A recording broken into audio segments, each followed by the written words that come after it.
여러분 반갑습니다. 국어 수업을 시작하겠습니다.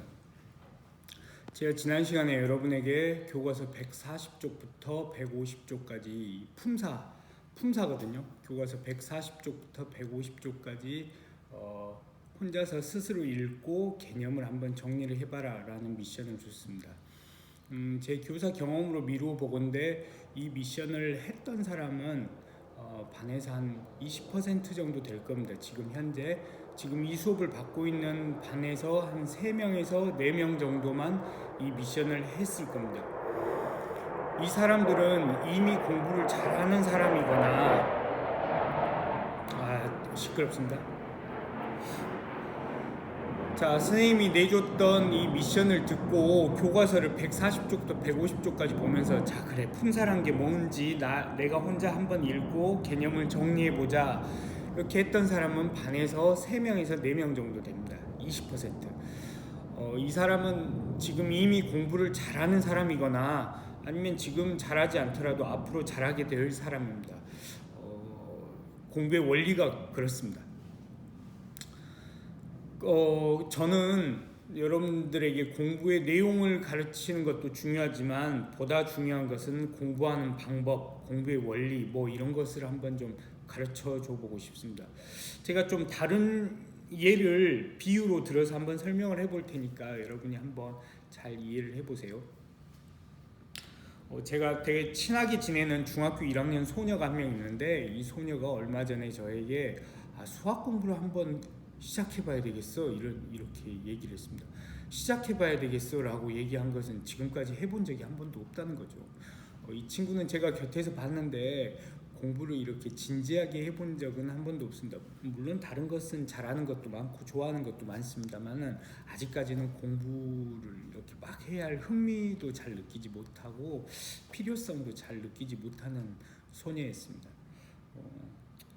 언젠가는 뭐 하겠지 이런 생각을 하면서 그냥 기다리고 있는 중이었습니다. 저는 언젠가도 끝까지 안 하면 어떡해요? 그럼 뭐 그것도 별 수 없는 일이라고 생각했습니다. 그것은 그 중학교 1학년 소녀가 공부에 끝까지 흥미가 없으면 그것은 자기 타고난 어떤 적성과 흥미가 없으면 어떻겠습니까? 공부는 절대 억지로 할 수 있는 건 아니니까요. 그건 또 뭐 그 친구가 또 잘하는 게 뭐 다른 게 있겠죠. 그걸로 이렇게 인생은 살면 되는 것이니까.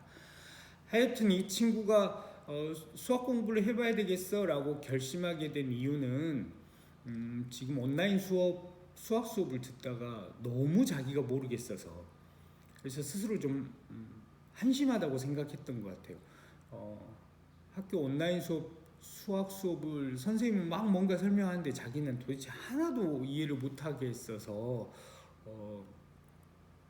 덜컥 좀 겁도 나고 했던 것 같아요. 그래서 이제 지금이라도 이 시기를 놓치면 더 어렵겠다 이렇게 생각을 해서 큰 마음을 먹었습니다.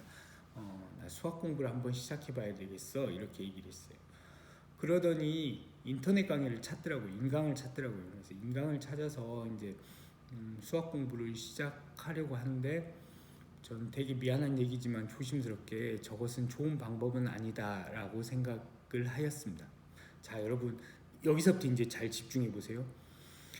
그 중학교 1학년 소녀가 난 이제 수학 공부를 한번 시작해 봐야 되겠어 라고 하면서 인터넷 인강을 이렇게 찾아서 수업을 듣기 시작하는 모습을 내가 보면서 조심스럽게 저것은 좋은 방법은 아닌데 라고 혼자 생각했습니다. 물론 말하지는 못했습니다. 왜? 삐질까봐.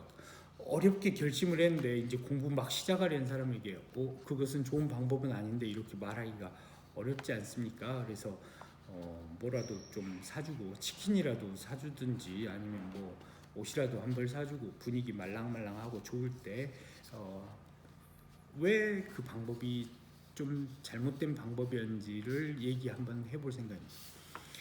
그래서 오늘 수업 시간에는 내가 그 중학교 1학년 소녀에게 말하지 못했던 왜 그 방법이 별로 좋지 않은 방법인지를 여러분에게 한번 얘기를 해보겠습니다. 여러분 카메라를 이제 종이 쪽으로 돌릴게요. 미안해요. 카메라 한번 흔들리겠습니다. 네. 저는 이게 좋더라고요. 그래서 종이 쪽으로 우와, 진짜 죄송합니다. 네, 미안해요. 좀 내려놓고, 네, 한번 됐습니까? 한번 쓰면서 한번 해보지요.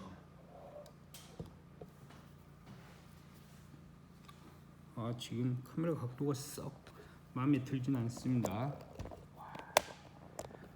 이걸 편집을 해서 잘라냈으면 좋겠는데 제가 그 기술이 많이 없어요. 하여튼 한번 해볼게요. 여러분 들어보세요. 공부는 첫째 듣고 이해하는 방법이 있습니다.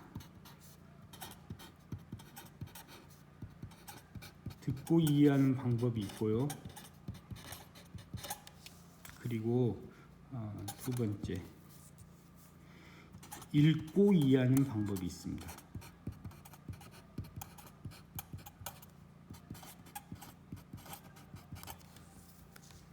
듣고 이해하는 방법의 종류로는 뭐 학교 수업이 있고요, 학원 수업이 있고, 뭐 인터넷 강의, 인강이 있습니다.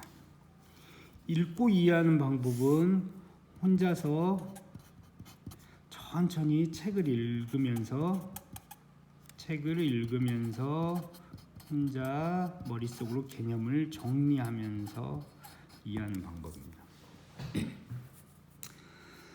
당연히 두 개 중에서 뭐가 훨씬 중요합니까? 이것이 훨씬 중요합니다.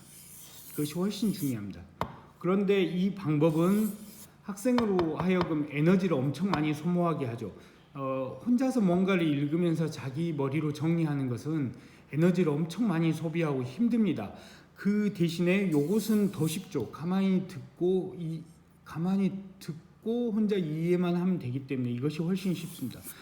그래서 대부분의 학생은 이 방법을 쓰지 않고 이 방법을 씁니다. 그래서 공부를 하려고 맘먹으면 대부분의 학생들이 맨 처음에 찾는 게 뭐냐면 어디 좋은 학원이 있나 알아보러 다니는 겁니다. 하지만 단언컨대 진짜 공부는 2번입니다. 1번은 사실 가짜 공부이고요. 학생한테 공부했다는 느낌만 주지 실제 배움은 발생하지 않습니다. 그래서 여러분이 학원에 다니면 어떤 현상이 생기냐면요. 학원 수업을 들을 때는 알 것 같은데 혼자서 문제를 풀려고 하면 못 푸는 것이 바로 1번 공부 방법은 진짜처럼 보이긴 하지만 가짜 공부 방법이기 때문입니다. 1번처럼 들으면서 이해하는 방법으로 해서는 진짜로 배움이 발생하지 않습니다. 진짜 배움은 유일하게 2번 할 때만 발생합니다. 혼자서 천천히 읽고 자기가 이해하려고 막 애써야, 그렇게 해야 배움이 발생합니다. 이것은 비유하자면 읽고 이해하는 방법은 자기 머릿속에서 개념의 집을 짓는 것과 똑같습니다. 그러니까 지식체계라는 집을 짓는 과정과 똑같습니다. 그래서 진짜로 보십시오. 만약에 여러분이 수학을 예로 들어볼까요? 수학을 예로 들어서 여러분이 지금까지 사실 자기 수학 실력은 자기가 잘 아니까요. 수학에 자기가 자신이 없다. 수학이라는 지식체계가 자기 머릿속에 집이 제대로 지어지지 않았다. 그러면은 대부분의 학생들이 1번 어디 학원이 좋은지 물어봐서 학원 등록을 합니다만은 학원 등록하는 것보다는 무슨 방법이 좋냐? 2번 그냥 진짜로 교과서를 꺼내 들든지, 여러분 생각보다 교과서는 되게 좋은 교재입니다. 교과서를 꺼내 들든지 아니면 서점에 가서 수학 개념서, 이때도 보면 문제풀이 책 아니고 개념, 그러니까 말이 많이 적어져 있는 책이요. 개념서를 사가지고 혼자서 하루에 한 단원씩 읽고 혼자서 읽고 정리해야 합니다. 이것이야말로 진짜 공부입니다. 그래서 네.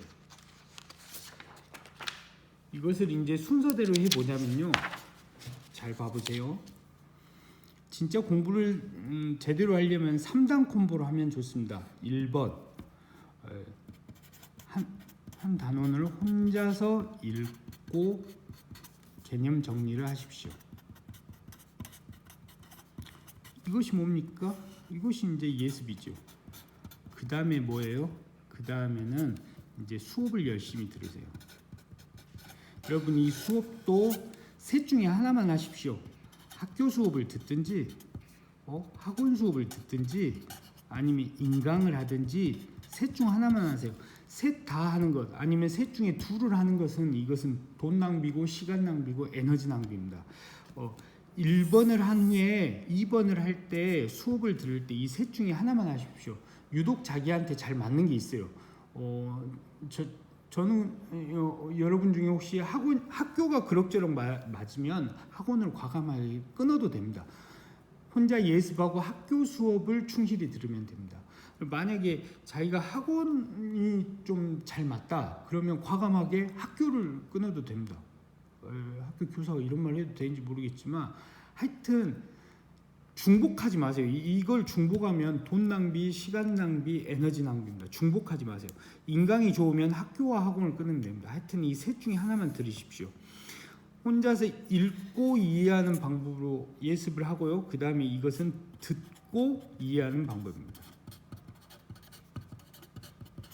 2번도 중요합니다. 왜 2번 중요하냐면요. 수업은 당연히 중요하죠. 왜 중요하냐면 첫 번째 혼자서 읽고 이해하는 방식으로 예습을 하면 이때 자기 머릿속에 지어진 집이 되게 엉성해요. 이 엉성한 것을 견고하게 보충을 시켜줄 수 있습니다. 2번. 그 다음에 이제 3번으로 하면 좋죠. 다시 혼자서 읽고 정리하는 방식의 공부를 하는 겁니다. 이것은 복습이죠. 그러면 이제 머릿속에서 집이 완벽하게 지어집니다. 그러니까 이 지금 되게 상식적인 얘기를 했죠. 예습하고 수업 열심히 듣고 복습해라. 이거 이상 좋은 공부 방법을 전 알지 못합니다. 제 나이 지금 47살이고 그리고 평생 공부를 상당히 할 만큼 했습니다. 그런데 저는 이 이상 좋은 공부 방법을 알지 못합니다. 이 예습, 수업, 복습의 3단 콤보는 공부의 최고입니다.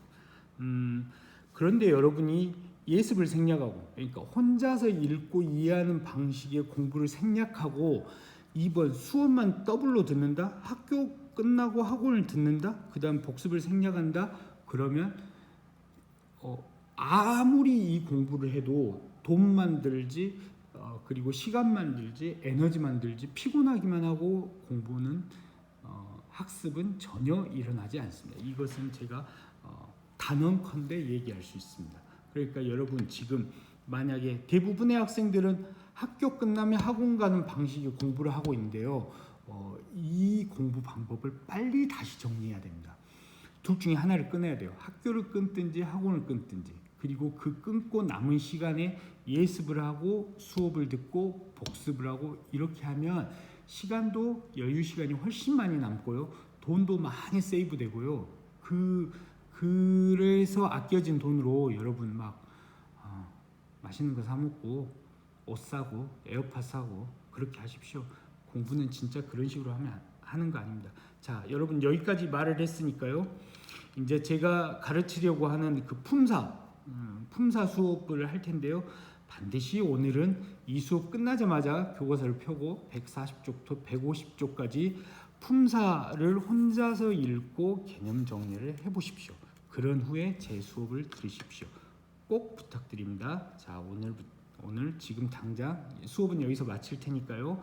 교과서를 꺼내 들고 와서 140쪽부터 150쪽까지 품사편을 혼자서 읽고 정리를 해보십시오. 네, 다음 시간에는 품사에 대한 수업을 해보겠습니다. 감사합니다.